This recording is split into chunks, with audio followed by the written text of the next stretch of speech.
Right. Good evening, everybody. Hi, and welcome to the Technofest that is my Monday live stream. So we got loads and loads and loads of stuff we're going to talk about tonight, actually. So that's the first thing to say. And as you can see on the screen, we're live streaming over on Brand YouTube.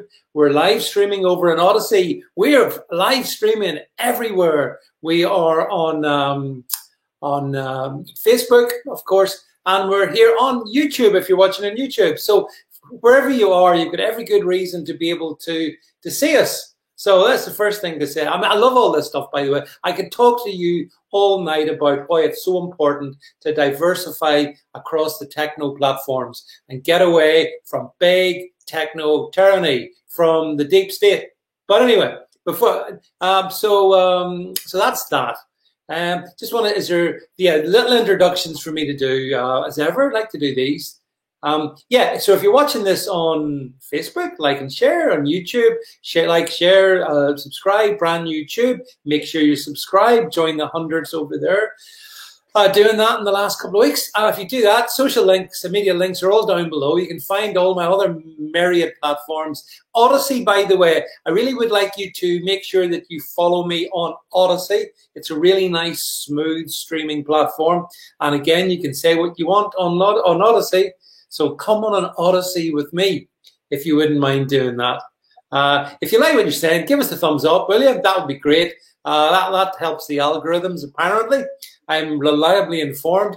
And last but not least, of course, if you're watching, if you want to support all that we do, then there's a simple way to show your support, and that is to go to altnewsmedia.net/donate and drop £1 or £2 in the hat.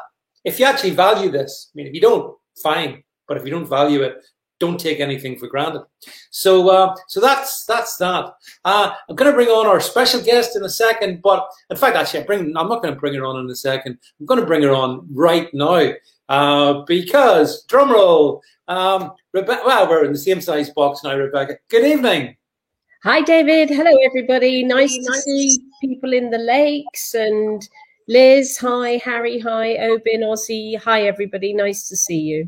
Yeah, we've got Rebecca, we've got quite a global mix on tonight. We've got Donny Girl over in Hawaii, in the Hawaiian Islands. We've got, I think I've seen Matt in New Zealand. So and I'm going to give him a big, because he's been in contact with me, a big hello to our regular supporter, Chris Davis, who is relaxing in his executive suite overlooking Lake Como. So, hiya, Chris. I hope the Chianti or whatever you're drinking over there is pretty good. Chris arrived there yesterday, Rebecca. So, but even though he's out there in Italy, he realizes, Rebecca, 8 o'clock on a Monday night, what else are you going to do? What else are you going to do? Well, you're going to donate to altnewsmedia.net for starters. That's what you're going to do. Drop me a super chat if you want to get extra special focus on what you want to talk about. That's what you're going to do. But anyway, so first of all, Rebecca, how are you this fine evening? That's the first thing to say. Oh, very well, thank you. Can't complain. Weather's been okay today, a little bit warm and then cold, but absolutely fine. So yeah, good. And of course, a little bit of opening up today, which I haven't taken advantage of, but yeah, all good actually. The sun has come out. You haven't been down the pub? You haven't been down the pub? Oh my goodness, Rebecca, I'm so shocked. Shocked, I tell you. Shocked, yeah. You know what? We don't have any opening up. Do you know what I've discovered, though? And I'd really like to know what people on the stream think about this. I went out for lunch, just a local place, which was outside week before last, and had the most overpriced small portion. I mean, an 8-ounce steak is now a 7-ounce steak, but actually you get a 6-ounce very thin steak. It was cooked okay, but it's so thin you can't really cook it medium rare. And it was 25 quid. Well, Rebecca, this is something that I've heard, and I think there was a bit of it last year as well. I think because of the way the hospitality sector has had their income, basically turned off to a significant degree, I think one of the way they're making it back up is by charging perhaps more than they should do. But, I leave the free market will sort that one out, because you're not going to go back somewhere if you're just getting average food for an above average price, I suppose, So, yeah. I mean, the thing is, though, that, hyperinflation is one of the big risks. And the problem is that we kind of normalize inflation quite significantly. But, I don't want to make this a big discussion about pubs, but you're going to alienate your customers. So, by trying to grab profits quickly, a steak doesn't cost any more today than it did this time last year. I mean, a standard steak and chips evening, even $18.50 in a pub, I think is a lot of money in a pub to pay for a steak. But now you're paying £25 for something that is significantly smaller. Yeah. They're taking you both ways. Now, pubs weren't buying steaks and throwing them away during the pandemic. They just mothballed their businesses. Their employees were on furlough, and they had COVID recovery funds available to them.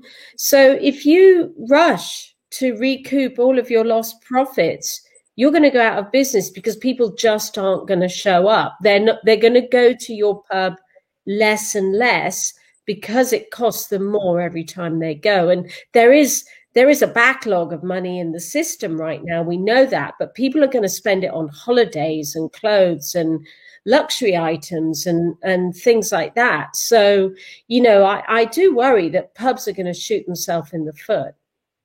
Well, you need to get yourself off to Wetherspoons. Go to Spoons. They did a good bargain. Actually, Rebecca, I don't. We've got so much to talk about. We'll probably not get through our agenda. But just FYI, I noticed during the kind of the lockdown that we're still mostly in over here. If you wanted to go to, like, some of the restaurants were doing like carry out, you could order a meal and go and collect it and then bring it and heat it at home and cook it at home, and the prices for that were pretty rich as well, to be honest, especially for what you were getting. And I always felt, well, I feel sorry for them, because I know that it's tough times in hospitality. But even at the at the peak of lockdown, it was like, this is a real expensive business, and it's not that the food was that exceptional. And I'm talking about, this was like, if you like, traditional, decent pub food that, a wee bit a notch above that, but it wasn't worth the money. And I didn't repeat it more than a couple of times. Well, this is the thing, and a lot of, say, takeaways, for example, like my favorite Indian restaurant locally has been doing takeaways, so they've recruited more chefs and got rid of their waiters during the pandemic. So now they're not running a restaurant, they're just running a catering business where you go and pick up your own. I'm sorry, they must be making more money. They're selling more covers because they're not having people to sit in a restaurant, which restricts their covers. They're just flogging them at the door. So I don't accept that all aspects of hospitality have been affected. It's people who run pubs and rely on food revenue in pubs. They've been affected, but a lot of them have been operating takeaways as well. So this rush to profit take, I think they are shooting themselves in the foot. Did you see, Rebecca, that I saw a statistic that 10%, 9.7%, 10% of restaurants in the past year and a half, year and a quarter, whatever, have gone bust? Did you see that in the news today? Yeah, it doesn't surprise me. Yeah. I know, Glasgow is facing a massive problem because, excuse me, the government decided on Friday that they were going to halt the opening up today for Glasgow, because of course Scotland's had slightly different rules to the rest of us, and people are thousands and thousands and thousands down, having bought in stock to open up today. So that's really shocking. That's really grim. But it's pretty grim. It is pretty grim. Well, here before we get into our main topic, folks, Rebecca and I said we sort of pre-select our topics But as is often the way, we may or may not get to them. But, you know, it's like Russian roulette. But I wanted to show you this, Rebecca. You haven't seen this, right? So this is David surprising you live on there. Like the Oscars. But it's only because I only saw this about half an hour ago or whatever. Did you see that Peston, was tweeting COVID, likelihood of full lockdown restrictions being lifted on June 21st, close to nil. Oh my God, how can this be, Rebecca Butler?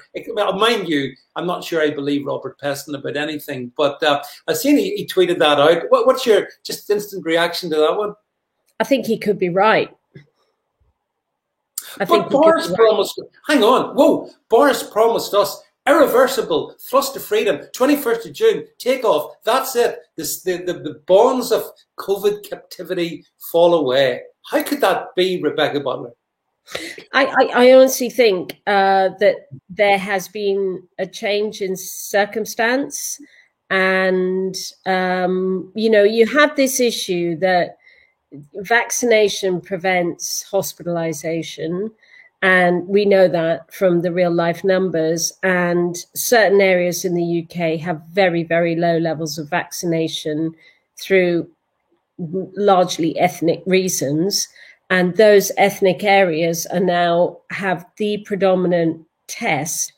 The predominant COVID test is coming back with this new Indian 671.2 variant. And it's now going to be the dominant variant. And until they get everybody vaccinated in those areas, I do think there could be a delay, which is why I know, you know, as I am a vaccinator, they've surged our what we're doing. And they're trying to get everybody vaccinated in those communities. So I think, you see, what I think, I've become really quite opinionated on this point, that our government is so afraid of being accused of being racist, they will do anything. It doesn't matter who else is affected. So down here in the Southwest, there hasn't been COVID for a very long time down here, or what there has been such a low level, a bit like you in Northern Ireland, such low level of infection. It's in the hundreds per day. And why should we be in lockdown? Why should we be in lockdown if the idiots up north have been traveling to India and, you know, 10,000 a week coming in from India? But it's outrageous. It's utterly outrageous. Well, having said that, you've mentioned it several times there, the Indian variant. Now, I did a stream with Indian friends yesterday, and one of the things that upset them the most is the use of the term Indian variant, because we do talk about the Indian variant, the South African variant, the Kent variant, the Brazil variant. We never talk about the China variant, the China origin, the genesis. So they said to me, David, it's okay that we don't mind talking about the Indian variant of the China virus. And I'm 100% with them. And I know you and I have, I thought you'd agree.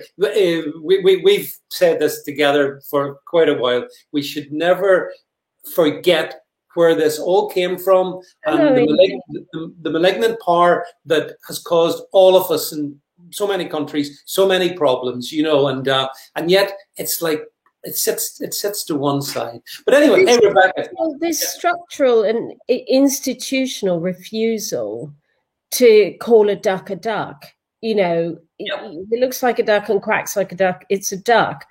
You know, stop pandering to fears about being called racist when you've got a potential public health crisis up in these areas where vaccination is low and the case numbers are persistently high in these areas. Now, that is largely because a lot of those areas, like the Bolton, for example, there's a high level of people working in manufacturing, in high density workforces, and at the lower pay scale. So they have to go on the buses and the trains to get to work. So have to use public transport. So they are at a higher risk of catching any infectious disease anyway. But, you know, to punish Cornwall for what's going on in Bolton. It just doesn't make sense. And this is where science is politicized, and it shouldn't be. It should be simply a case, the country is open on June the 21st. It is opening, but until you've got 80% vaccination in Bolton, you ain't opening up, mate. You're still shut. And, you know, so if that's what the science says, then that's what the science does. And you shouldn't be shutting down pubs in Southampton because people aren't, you know, doing the right thing in Bolton. They're not doing their vaccines, because otherwise you'll have Bolton hospitals overwhelmed by people who should have had their vaccine 4 months ago, 5 months ago now. And that is the evidence. That is the evidence right now. There are 18 people in hospital. 18. Yeah. 18.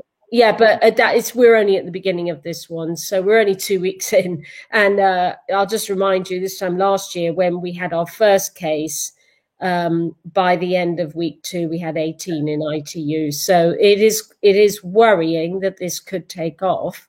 And we know that the vaccines will neutralize it. That's not the issue. So it's just keeping people out of hospital is what you need the vaccine for. And they haven't taken their vaccines. They haven't actually abided by any of the lockdown restrictions at all. They've been going to their mosques, going to their funerals, going to their weddings. They have ignored the whole damn lot for a year. And their resistant levels of infection are very, very high.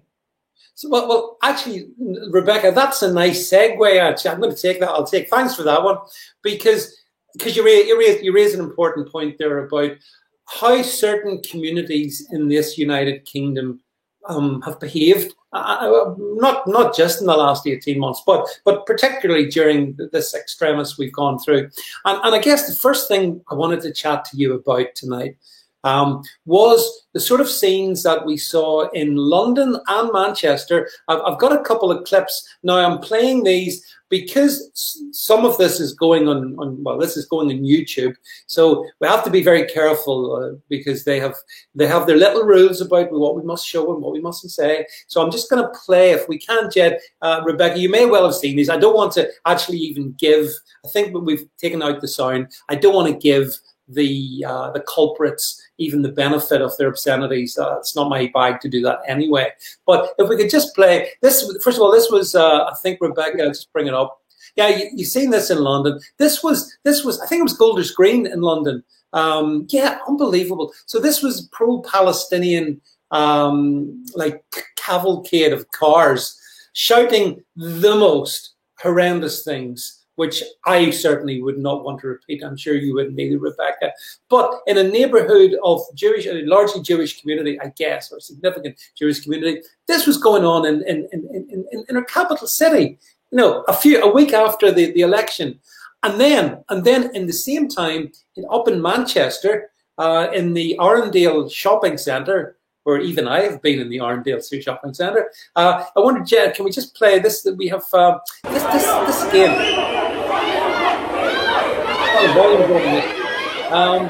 This is in the Arndale. I'll talk over it. The Arndale shopping centre. Mobs of pro-Palestinian, wherever that is, people going around intimidating. As you can see, shoppers. They've got their masks on. They're COVID compliant, I suppose. But they're not very sort of decency compliant, are they? So we see all this, Rebecca. So I wondered, I mean, I know we've talked about this, but I just thought, what was your reaction to these scenes in London, in Manchester, and I think certain other British cities as well, where we've seen the Palestinian hordes coming onto the streets and doing all this kind of intimidatory, bully boy, anti-British, in my mind, behaviour. What do you think, Rebecca? Well, I think this is the most extreme form of, you know, pro-Palestinian protest I have ever seen, and it is Islamification in the jihad sort of playbook of warfare, and certainly for a woman, it's terrifying. because they're talking about rape and torture of women as usual, and murdering Jews.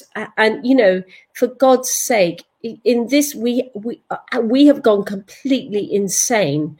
We arrest people for limericks about transgender, but that sort of thing is allowed in our country. It is just, it's horrendous. It's gone too far. You know, how are we going to turn back the clock on this? It's just outrageous. And that is supported by one of our mainstream parties. Jeremy Corbyn was on a platform yesterday with, you know, a sort of a reference to the Nazis.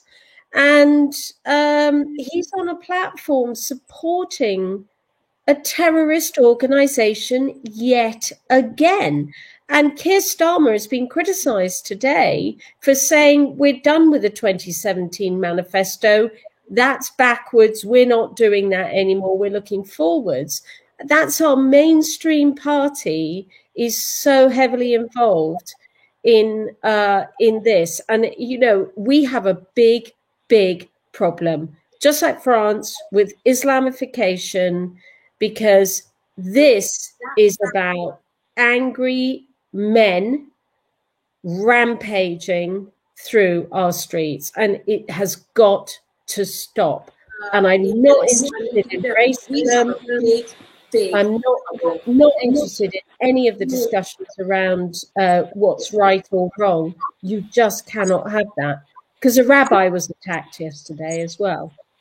Yeah. I've also seen other footage, Rebecca, on social media of one of these gangs seemingly going into somebody's house, kicking down the front door, and going up the stairs. I have no idea what happened. I didn't see all of it, but there've been some horrendous things. But, you know, you mentioned Jeremy Corbyn. Jeremy Corbyn, as you rightly say, Rebecca, there he was once again, shoulder to shoulder with the anti-Semites. And, you know, and the thing is that so many in the Labour Party, he wasn't the only one, there are other ones as well, and they demonstrate to me absolutely why they're unfit to ever hold power again. If they cannot, if that's what they think, then honestly, it's over. It's over for Labour. You know, it is. And, you know, look, there's no harm in criticising what the Israeli foreign policy is. Oh, yeah.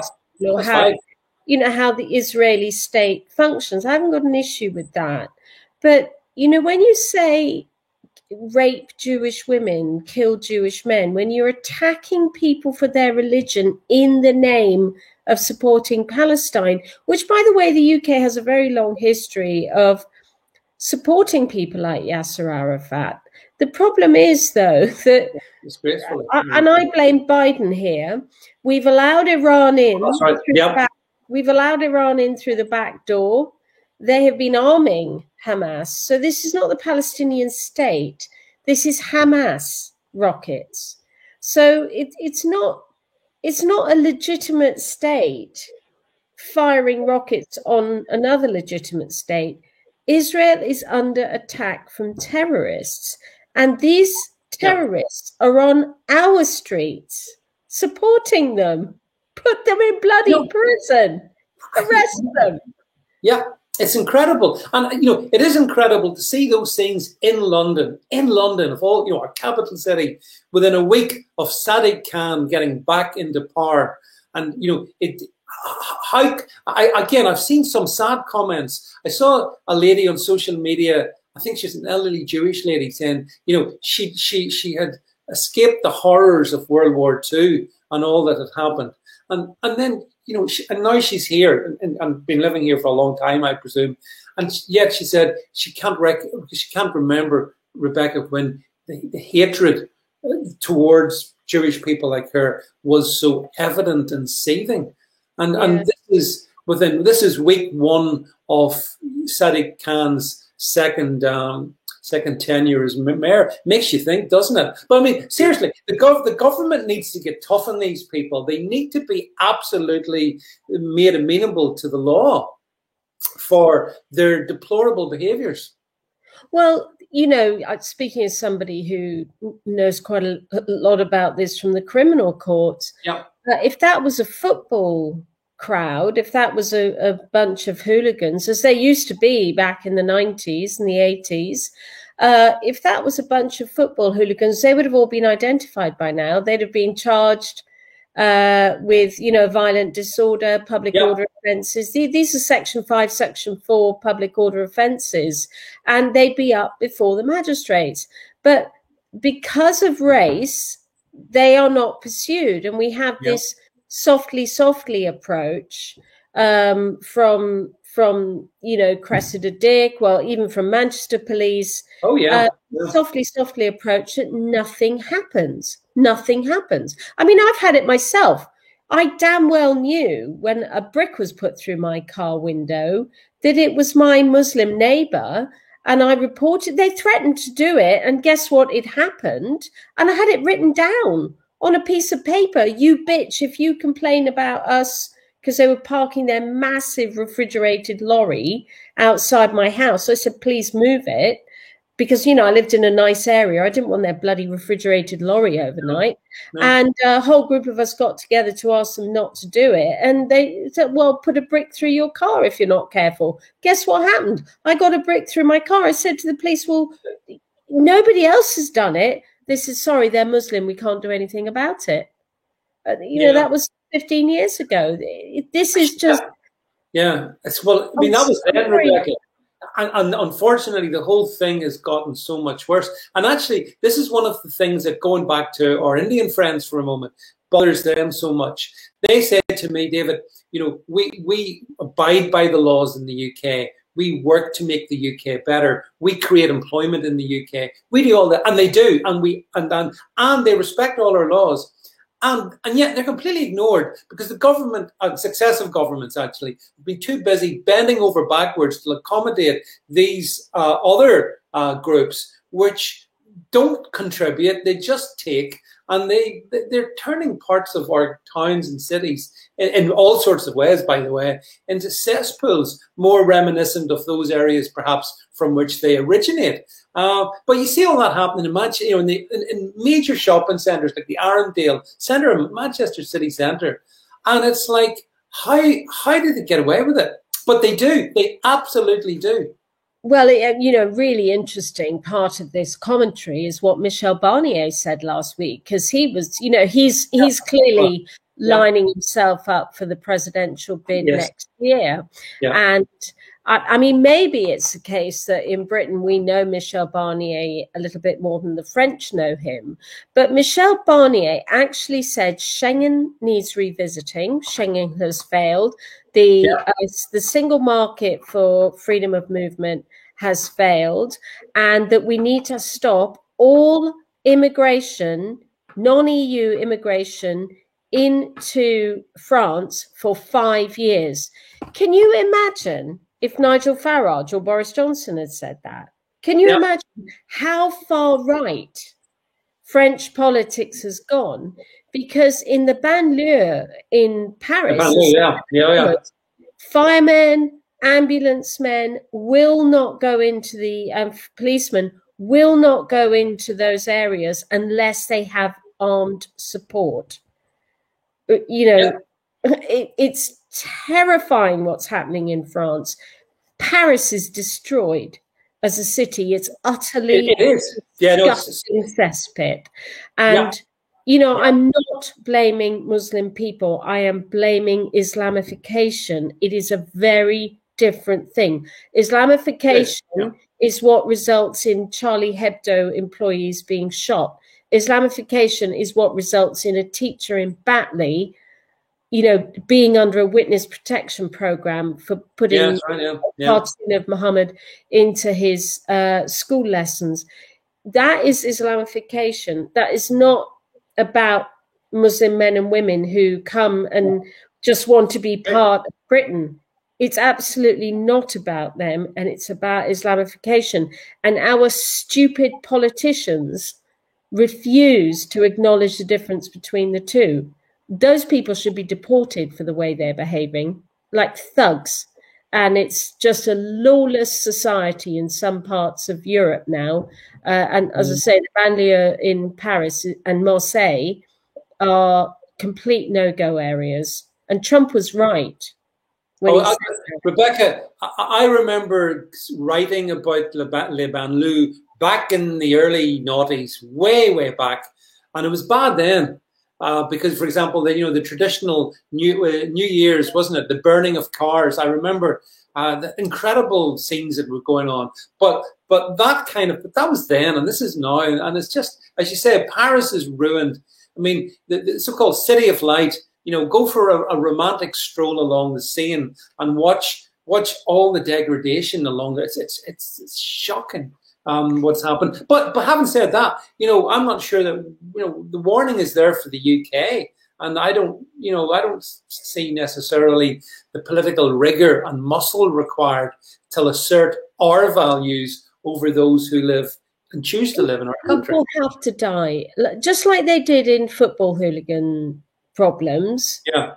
It takes large numbers of people dying. And so 52 isn't enough, clearly, in the 2007 bombings. 3,625 isn't enough on the Twin Tower bombings. And, clearly in France, beheadings isn't enough, or the Bataclan 150 isn't enough. But, if you look at football hooliganism, the Hillsborough disaster, well, that wasn't hooliganism, but that was crowd behavior, the Heysel Stadium, problems.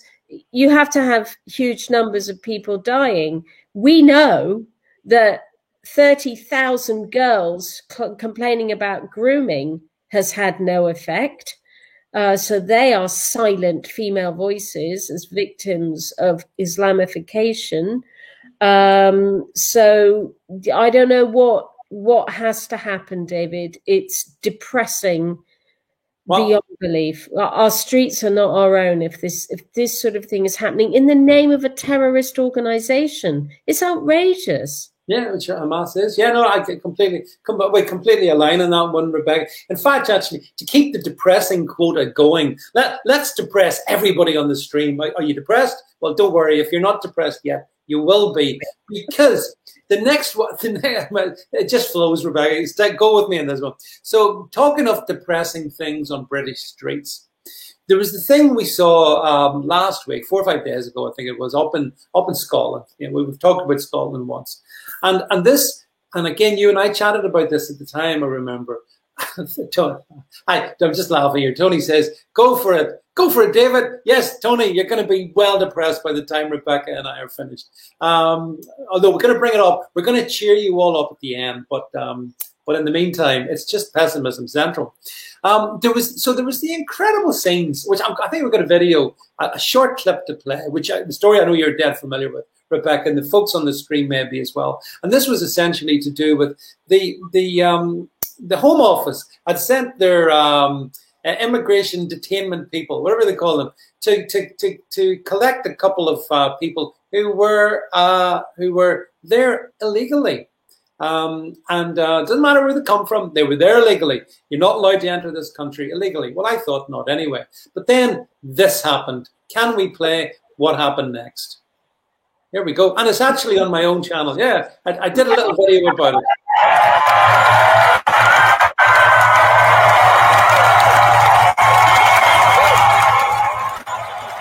Yeah, there you go. Yeah, look at that. Open the doors. Let them out. Here they come. The heroes of Pollokshield, which, what more need I say? The heroes of Pollokshields, who were released from captivity, from under arrest or detention anyway, Rebecca.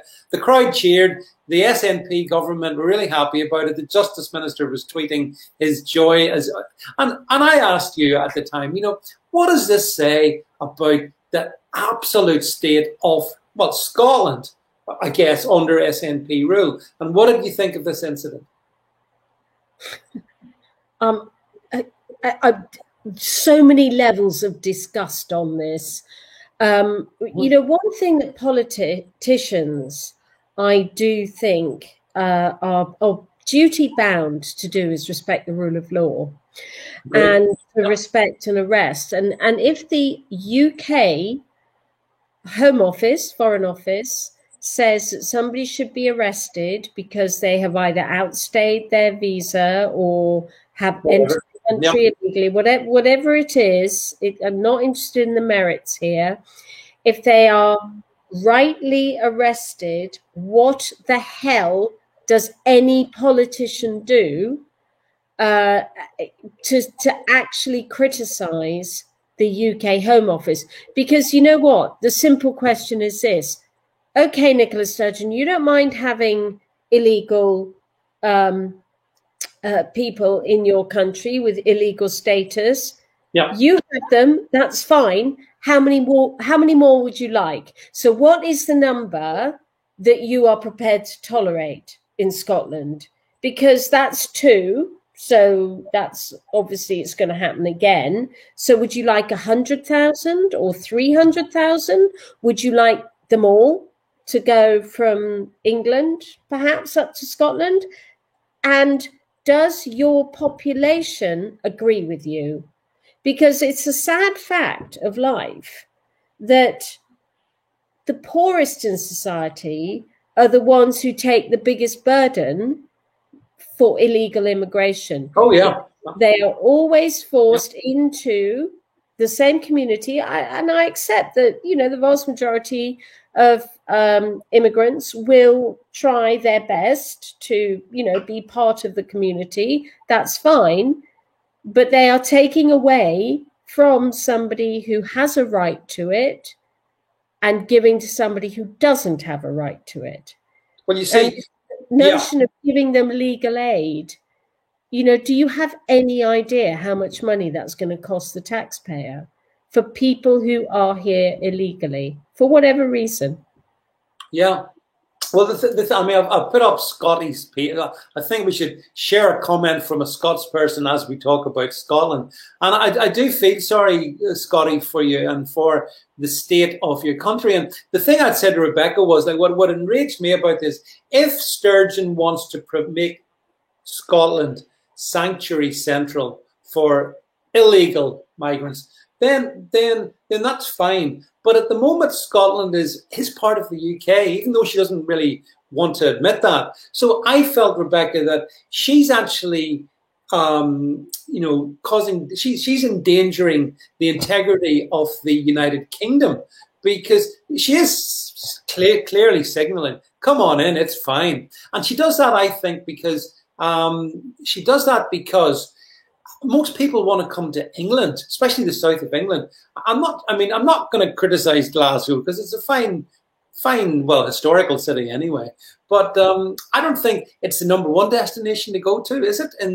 For people from, you know, in this case, India, actually. No, they'll always come to England. They'll come to England before Scotland, but now they know their entry route now. I think Tony says there should be a random selection made of the cheering masses, and 2 lucky winners should be given the responsibility for funding and sheltering the 2 refugees. Well, that's actually a bloody good point, isn't it? Because as you know, Rebecca, you know, there's a lot of cash required to support this kind of thing, and yet it's actually coming from you. It's coming from the English taxpayer up to Nippy in Scotland. So it's as you said, this is outrageous at multiple levels. Yeah, but those scenes are cultural Marxism. That wasn't a crowd of Indian or Asian people protesting. No, it wasn't their families or their communities. It was cultural Marxists. It was bored students. You just look at it. It's the same as the BLM protests. And all the people who scream about intersectional racism and critical race theory, they're all white. They're all privileged white people. Shut up. You're all Marxists. Respect the rule of law. But the thing about Marxists is Marxists want other people to pay for their indulgences, which is why Tony Sanchez is actually quite right to make the point that this is, to me, there's a triple irony here. So Marxists want other people to fund their indulgences, one, but two, the SNP want the British government via the English taxpayer fundamentally to fund their indulgences. And it has to end. It just, it's ever decreasing or increasing circles of hell, I think, up there. But I just felt it was so bad to see the police, Rebecca, so-called force of law, open the doors. Out you go. Bye. And why did they do that? Did you see the pathetic sniveling? This is the country where even discussing this in a dinner party in your own house, in private, this will be made illegal. This sort of discussion cannot be had in Scotland. That is what is happening in Scotland. The thought police are in there. I mean, the Free Speech Union has had a lot to say about this, the freedoms that are being restricted. But hate crimes now, what we are doing in Scottish law would be deemed a hate crime. And the police, they're going to be at our doors because, I'd say, right, take me away, officer, handcuff me. But, because we cooperate with the police. But, I'm just disgusted. Time to shuffle off this mortal coil, David. I think I've had enough of the planet. I really do. I'm so disgusted. I would say before we shuffle off this mortal coil, there's a few people need to be ahead of us in the queue, Rebecca, actually. But I completely agree. And, it is depressing to see those scenes in London, those scenes in Manchester, that scene in Glasgow. And that's all been in the space of, a week of what I see as lawlessness. And it's really blooming depressing. Never mind COVID. You and I both passionately believe in the rule of law. And when you see it being flouted, contorted, twisted in these manners, it is shocking. I'm really grateful for Tony Sanchez, because I was struggling to think of Hamza Yusuf's name, because every time I go to say Hamza Yusuf, I always think of Abdul Hamza, who was a convicted terrorist. Can I just make it clear, there is no connection between the two. He's a charming character, the Scottish Justice Minister. Oh, yeah. Well, of course, he and I fenced on Twitter back in the day, so I haven't forgotten him. But, yes, it's just depressing to see it. Let's lighten the mood a moment, because when all else goes wrong, you can always turn to Prince Harry, Rebecca. You can turn to Prince Harry to demonstrate that, I'll have to choose my words with care here, the cosmic wokeness medal, it should be definitely his. As well. Thank you very much for the super chat, Tony. So can we bring up, this headline, which amused me today, a story actually. Don't know if you saw it, Rebecca. Can we cue Prince Harry? So Rebecca, he's under attack in the States for calling the US First Amendment to the First Amendment. Never mind. I can understand other amendments might be, but the First Amendment, Harry isn't too happy with it. So the First Amendment, as it says here, protects free speech, stuff we've just been talking about, Rebecca, a free press, the right to assemble and to petition the government. However, for some reason, which I have not quite been able to figure out, Harry thinks this is bonkers. And so if we scroll down a little bit, just go down. He's facing a backlash though. The Duke, or I prefer to call him the Duchess of Sussex, has appeared on controversial podcast when he spoke out about the country he and his charming wife Meghan called home for the last year. So anyway, he was bitching about the First Amendment. He says there, I've got so much I want to say about the First Amendment. I don't think you do, Harry. I don't think you've got anything to say about it, because I don't think you even know what it is. But as I understand it, it's bonkers. Right, I think he's bonkers. What do you say, Rebecca? Yeah, I'm with Tony here. Harry is a great sage. We need to pay close attention. Yes. I mean, for those that follow me on Twitter, my pinned tweet is an Eton education doesn't get you much these days. He has got to be one of the most stupid people that we are forced to listen to. And, you know, what he actually said was, I don't understand very much about it, but the First Amendment is bonkers. Now, he doesn't understand the irony of what he has just said. I know. Because what he has done, he has taken the liberty of criticizing a right to free speech orally. Yeah. So the sheer irony of what he's done is completely lost on him. He doesn't understand it, but he's going to criticize it. Now, what he doesn't like is the fact that when he was in Britain, he had the protection of a palace press corps. Yeah. They had a deal. You give us a picture, we'll keep you in, you know, we won't intrude. And British laws about press freedoms are actually quite restricted. So they've gone from all of the protection of the palace into the Wild West of Hollywood. Yep. And they have no protection there because America has extremely liberal First Amendment rights engraved in the Constitution. No judge can affect those constitutional rights. Yeah. The way we've had here with free speech cases, they are enshrined in the Constitution, and woe betide anybody who touches them. And he says it to the press. So what does the press do? The press goes bonkers. I mean, the comments on Twitter. There are a lot of people were highly furious about it. And so, you know, typical of me, I'm going, please stop complaining about him. Please keep him. He's yours, you know, and we don't want him back. And somebody, you know, saying, you know, my Independence Party, you know, guest list just doubled on account of this because we're so glad we are away from British rule if this is the sort of moron who ends up talking about First Amendment rights. I mean, thank God he didn't get on to Second Amendment. I mean, I would love to hear what you say about the Second Amendment. And Tony rightly points out, Eton's gone downhill a bit under the tutelage of, Trendy Hendy. We should do a program about Trendy Hendy one of these times. But as you say, on actually a slightly serious note, that Harry's damaging the reputation of this country and the royal family when he comes out with these banalities. And I saw this picture, Rebecca. If we can bring up, it's just the grinning faces. You know, oh, Meg, Meg. Oh, there's Meg. I love the casual Meg. Beams in, Raising the Future T-shirt and trailer for Harry's new TV series. It is John and Yoko again, isn't it? I mean, we've lived long enough to see history.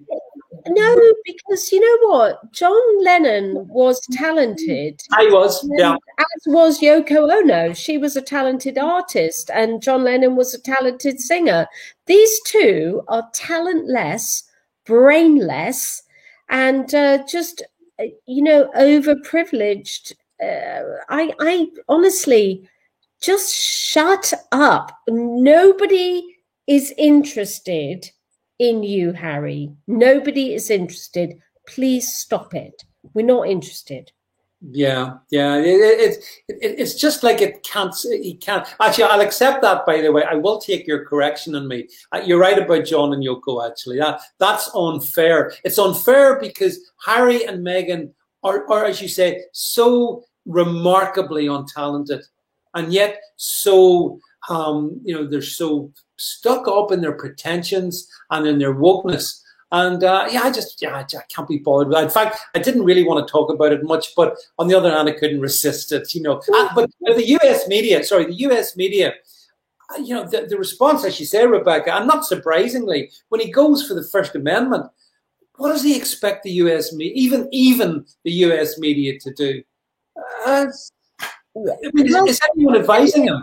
You see, I have actually always said this, that we should be a little bit cautious about blaming Meghan for everything, as though Harry doesn't have agency. Harry has got plenty of agency. Oh, he does. He does, Harry yeah. has been a dickhead in the past, and I'm sorry, his brother lost his mother at the same time as well. And Yeah. funny enough, his brother doesn't behave like a dickhead all the time.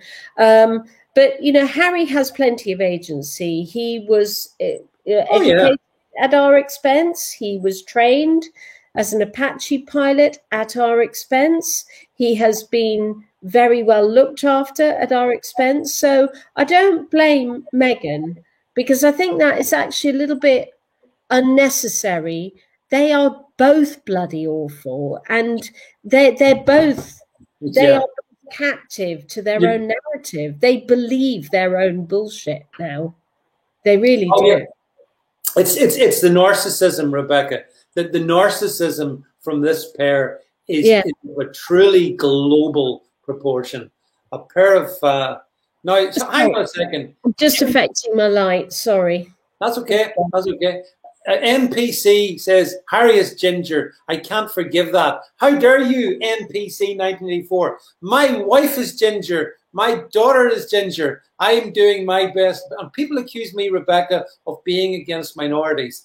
It's so grotesque when I actually take them literally to my bosom. But anyway, moving on from that one there. I actually wanted to finish on a serious. We've done well, Rebecca, to get through these stories tonight, because I didn't think we would. But this was one that actually you brought up to me. If we can let's bring the story up on the screen first for the folks on the stream who will watch this. So, Rebecca, perhaps you can basically talk us through this one, because it's a significant in its own way story. It is. Now, the Five Eyes Alliance is really a very unique arrangement between Australia, New Zealand, Canada, the United States, and the UK.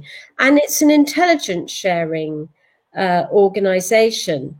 Now, New Zealand is not a major contributor by any means, but she is, Jacinda has turned her back on Five Eyes because she wants Chinese money. There is no other way of describing what she has done. She is appeasing the Communist Party of China by doing this, and she is expecting to be rewarded financially for doing this, and she no doubt will be. Well, she will be, yeah. One of the issues with China, of course, is that it's not in the Trans-Pacific Partnership. So the Trans-Pacific Trade Partnership is of quite a large block, and actually when we get our trade deal with Australia, we will de facto become part of the TTPT trade deal, which will be absolutely brilliant. But New Zealand is very small, and New Zealand needs to be very, very careful. Otherwise, it will become a bit like some of the Caribbean islands, where Chinese infrastructure has been put into those islands. And they've built hospitals, they've built universities, they've put road furniture in. They've spent millions, because some Caribbean states will offer Chinese people nationality if they bring money and if they bring investment and bank accounts with money into the country. And this is what Jacinda Ardern is actually doing. But she's obviously been told by China, well, we're not doing any trade with you, sunshine, unless you get rid of Five Eyes. And so the Five Eyes is the most critical, strategically important intelligence sharing organization on the planet. And it was something that came up in the Brexit discussions because, you know, something we were very concerned about maintaining. And she's gone and blown it. So I think it's utterly disgusting. I think we should actually say goodbye and put somebody like France in, you know, our old intelligence allies, somebody like India. Yeah, well, I would agree with that. Yeah, absolutely would agree with that, Rebecca.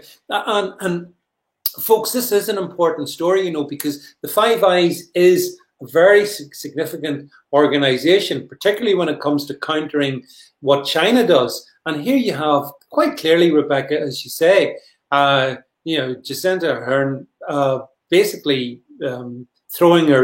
jumping into bed with the Chinese Communist Party, and that augurs very, very badly, I think, for New Zealand in the medium term. She'll probably, I'm sure, the money will flow to New Zealand, but I think to me it compromises New Zealand.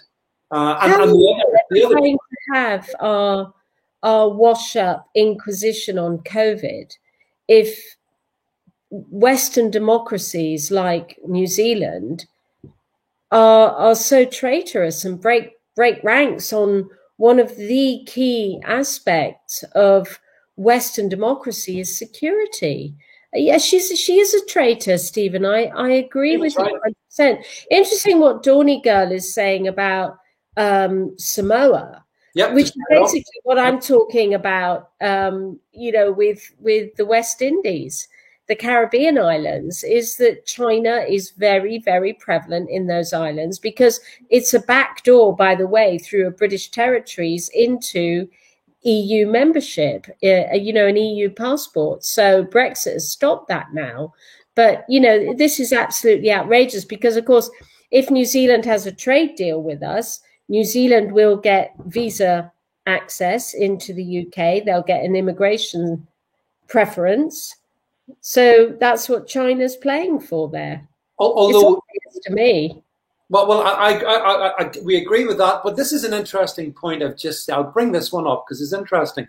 Ricky says Five Eyes were behind the fake Russian collusion against Trump. It must be destroyed and replaced.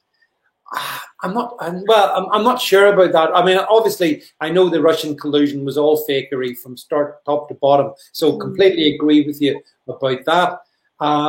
Was Five Eyes behind that? No, an MI5 agent was, or MI6 behind it. Yeah, was, and that was very dodgy. I mean, to be honest, our security services dumped him. Frankly, it's a bit like what Putin did to the Skripal poisoning suspects. They sort of hang them out to dry publicly. So we do know that she's very popular because she just came back in on an increased majority, and her handling of COVID was deemed to be very good. But that's like comparing her to Mark Drakeford and his handling of COVID, because it's a tiny island. She shut it down, and it was easily done. I think it's an incumbent issue, Rebecca. We saw it in the British elections as well, Matt, whereby whoever's in charge at this particular time, the parties of government and of control have tended to do very well for various reasons. But so I think that's perhaps why. I think Jacinda, she's a horrendous, sopping wet liberal, but that's one thing. But to do that with China is something else, Rebecca. That's why I thought it's a really important story, because again, we've talked about this in the past. We have no issues with the Chinese people, but the Chinese Communist Party is a different beast, and it's a beast that has managed to disguise itself very much when it comes to the China virus, and it's also covering its tracks perhaps down in that region of the world by getting into bed with New Zealand. So, I say I would second, get rid of New Zealand, bring in India. That would be much better, actually. Yeah. I mean, we have so many global problems at the moment, the strategic problems. One of the big stories which maybe we should deal with is a massive scarcity of minerals, and things like tin, copper, lithium, bismuth, things that China has absolutely raped Africa for. They will try and rape India, but they will fail. They've stockpiled all these precious metals. Now, if you're in manufacturing of any sort of high-tech stuff, you can't get semiconductors, you can't get copper. The market has absolutely plummeted in supply. The demand is massively high. Manufacturing timetables are being put back because China has stockpiled, and they have a vice-like grip on the Western world, because we, again, a bit like all the Islamification of the Western democracies, by the same token, the stupidity and the refusal to see no evil, the stupid monkey with his hand over his eyes, it's the same issue with China. We're so far down the line now where they've stockpiled things that we are going to run into significant problems. So our COVID recovery on manufacturing, you can't build a car without a semiconductor. You can't build a car without precious metals. You can't build wind farms. Everything will come from China if we're not careful. So what she's done is sort of thin end of the wedge. Ooh, Skipper's just jumped on top of me. It's very much a thin end of the wedge, and we're asleep at the wheel over China. We really are. Yeah, you're right. And actually, Tony, you're good form tonight, Tony. Shortage of supplies is beginning to bite in the US, but have no fear. Sleepy Joe will sort it out. I'm not too sure he'll sort it out, but Rebecca, you're right. I mean, and China is probably the existential threat to our whole humanity at the moment, and we very rarely even can talk about it. And that's because China is so very clever. Sometimes I think, they've actually fought. I can hear background noise there, Rebecca. You need to put. Keeping it quiet. Now we've come to the end of our time anyway. Yeah, and it's good to raise these issues, and that New Zealand thing shouldn't. It's good that we included it, because folks, you should remember that. Okay, Donny Girl said, right, Rebecca, let's see the puppy. So there's a request for Skipper, I think, to appear on the stream.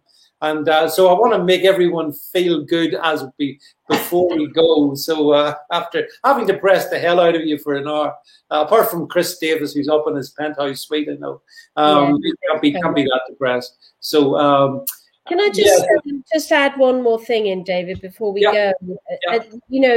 Trump, for all his faults, Trump was absolutely spot on with Iran and China. Iran poses a security threat, and the Abraham Accords were all about marginalizing Iran. And what Jared Kushner did, I know he was only 34, 35, not a super experienced sort of foreign policy guy, but he went in, he rewrote the book, he listened to people, and all of the Arab states, all of the oil states say the biggest threat was Iran. The Abraham Accords were all about doing that, and it was a fantastic achievement of the Trump administration that they achieved the Abraham Accords. And actually, what's happening now will actually further strengthen the Accords, because this is Iran funding Hamas. But by the same token, Trump was 100% right on China. Yeah, he knew they stockpiled steel. So, what do? They put a tariff on it. Us, again, asleep at the wheel. We can't open a coking mine to make our own steel. Right. We can't. Ridiculous. The lefties were screaming about coal pits shutting in the 80s, and now they're screaming about opening the damn things. We need the coking in order to create our own steel, so we're not dependent on China, and we keep our steel industry, we keep it onshore. We keep all this climate change nonsense, all the manufacturing required for that, we onshore it all, because we can't if China stockpiles these minerals and metals, and it's what they're doing. We are asleep at the wheel again. It's very frustrating. Yeah, well, the thing is, we've done our best to cover the geopolitical scene in a mere 60 minutes. We've all the way from London, Manchester, Glasgow, and down to New Zealand, and here we have, by special demand, Skipper joins Rebecca. There you go, folks. I told you we would end on a cheery note. There we go. Close up. Hello, Skipper. So, folks, that's it from from us tonight, from Rebecca, from a very, as you can see, how delighted Skipper is to be on the stream. Thanks very much, Skipper, for being with us this evening. And I hope you all appreciate this, folks. A special preview from Rebecca here. And yeah, so that's it. So listen, folks. Hope you've enjoyed the stream. We're trying to cover lots of different stuff, and I hope you enjoy the diversity we're bringing you. And again, before I finish, do make sure you're following us over on Odyssey in particular. I want you now to go over to Odyssey. Lots of people are on brand YouTube. I want you on Odyssey next, right? Right. So, Skipper, any final words from you? Bye. Skipper says bye. I said bye. Catch up with you folks actually tomorrow night, or Wednesday night latest. Next day or two, anyway. Thanks, everyone. Good night from the three of us. Bye.